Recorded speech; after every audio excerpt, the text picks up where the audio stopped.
Hello and welcome back to my mess. Recently, as in a while ago, I saw a forum post of somebody asking how to remove the lower bearing on a crankshaft. A lot of comments were, oh, you can just use a mallet and tap it off. Various, 3-jaw puller, that kind of stuff. Now, a mallet will work to get it off, but not on the V4s and V6s and probably V8s. But on a 9.9, you can hold the crankshaft and rotate it and tap the bearing until you get the bearing off. Piece of cake. But on these larger ones, you can't really get a hammer in there, or should you, because of this, this counterweight. It's not really a counterweight, it's just a balancing point of the iron.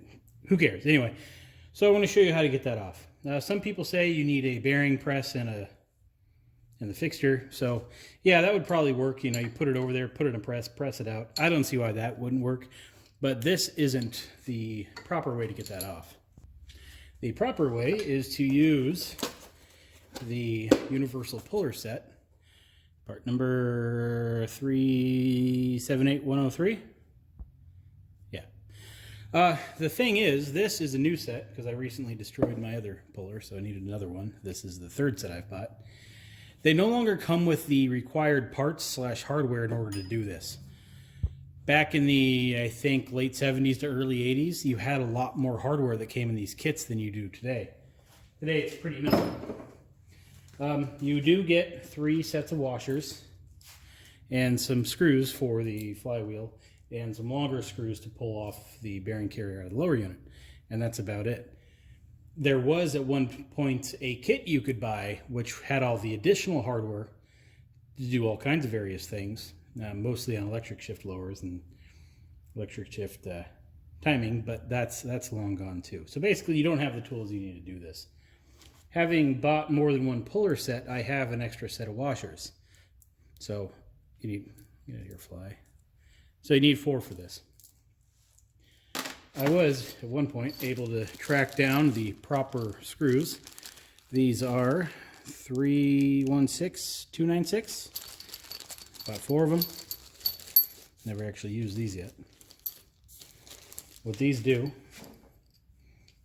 you see our puller still has the provisions for 4 slots instead of the 3 that you would usually use on everything else.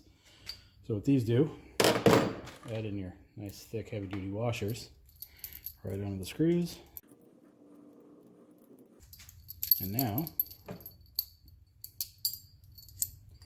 install them onto this little backing retaining plate. Just like so.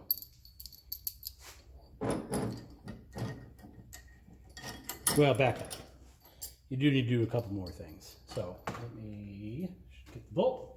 Bolt slides right inside. Obviously that's not going to fly.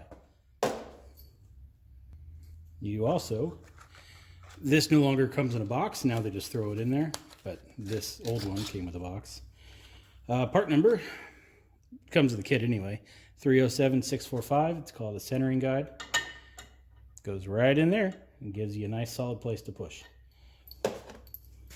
So before we put any of that on, we need to pull off the snap ring here. So naturally you want to get your snap ring pliers and pull it off, just like so.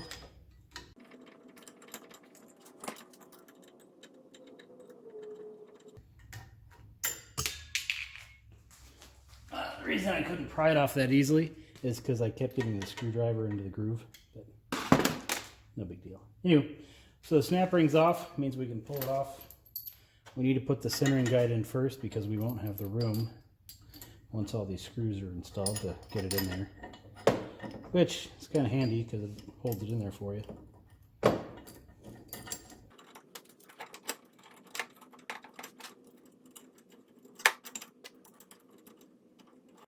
a wrench around here somewhere.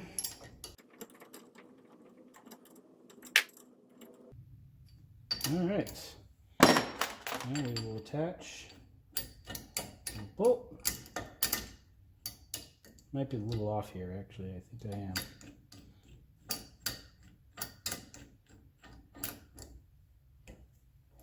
There we go. Straighten itself out.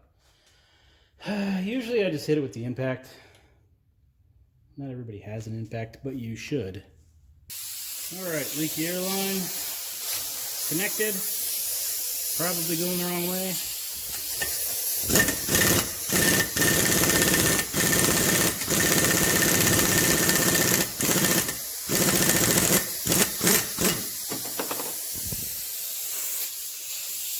There's our bearing.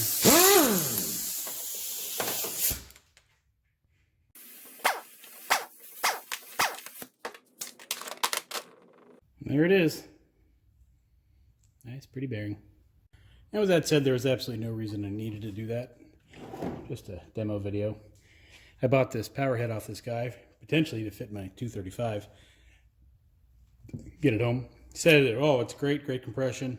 Compression numbers are all over the place, and we can guess why. So that's all there is to it. You need your universal pulling set, a couple of washers, and some of these kind of special bolts. Bolt part numbers are 316296. You obviously need 4 of them.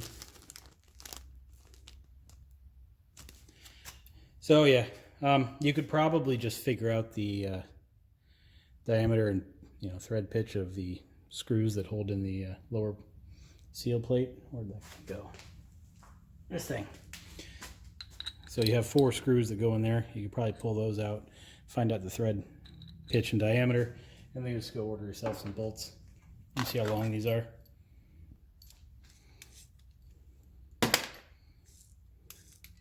Three and 7/64. Yeah, so that's a common size, right?